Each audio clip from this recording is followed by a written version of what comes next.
Film eclipse rise of the broken world में पहली film Sanjay की घटनाओं के कुछ महीनों बाद शुरू होती है। दुनिया बाहर से सामान्य दिखती है, लेकिन भीतर से असंतुलित हो चुकी होती है।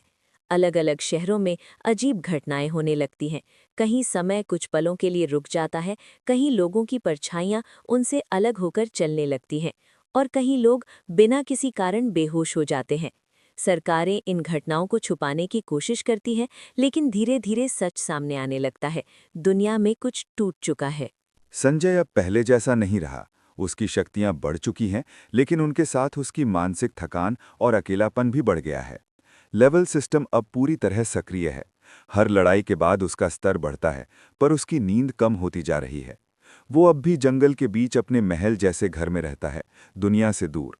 उसकी गर्लफ्रेंड ही एकमात्र इंसान है जो उसे सामान्य जीवन से जोड़े रखती है, लेकिन वो भी महसूस करने लगती है कि संजय धीरे धीरे भावनात्मक रूप से उससे दूर होता जा रहा है। इसी दौरान आसमान में एक अधूरा सूर्य ग्रहण दिखाई देता है, जिसे लोग एक्लिप्स कहते हैं। ये ग्रहण सामान्य नहीं होता। इसके साथ ही हवा में दरारें खुलने लगती हैं, जैसे दुनिया की परतें टूट रही हों। इन दरारों से खतरनाक प्राणी निकलने लगते हैं। ये सिर्फ राक्षस नहीं होते, बल्कि सोचने समझने वाली ताकतें होती हैं। यही संजय का सामना फिल्म के मुख्य विलन आर्कॉन से होता है। आर्कॉन खुद को टूटी हुई दुनियाओं का संरक्षक बताता है। उसके अनुसार इंसानी दुनिया अब संतुलन के योग्य नहीं रही। उसका मानना है कि दुनिया को बचाने का एक ही तरीका है, उसे तोड़कर दोबारा बनाना। आर्कॉन संजय को बताता है कि उसकी शक्तियां कोई संयोग नहीं है। संजय उन लोगों में से एक है जो दुनियाओं के बीच रास्ते खोल सकते हैं। फिल्म का सबसे अहम हिस्सा संजय का आंतरिक संघर्ष है। आर्कॉन उसे प्रस्ताव देता है कि अगर वो उसका साथ दे तो उसे लड़ना नहीं पड़ेगा और दुनिया सही हो जाएगी। संजय पहली बार सोचता है कि क्या इंसान सच में इस दुनिया के लायक है। इसी बीच उसकी गर्लफ्रेंड पर एक शैडो क्रीचर हमला करता है।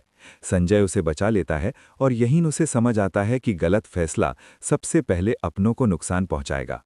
एक्लिप्स के बढ़ने के साथ साथ शहरों में अराजकता फैलने लगती है। संजय अलग अलग जगहों पर जाकर नए नए दुश्मनों से लड़ता है। हर लड़ाई में उसका लेवल बढ़ता है, लेकिन आर्कॉन की योजना भी आगे बढ़ती जाती है। क्लाइमैक्स में संजय और आर्कॉन का टकराव एक टूटी हुई जगह पर होता है, जहां जमीन हवा में तैर रही होती है। संजय अपनी पूरी ताकत लगाकर एक्लिप्स को पूरा होने से रोक देता है। वो आर्कॉन को मारता नहीं है, बल्कि उसकी योजना को अधूरा छोड़ देता है।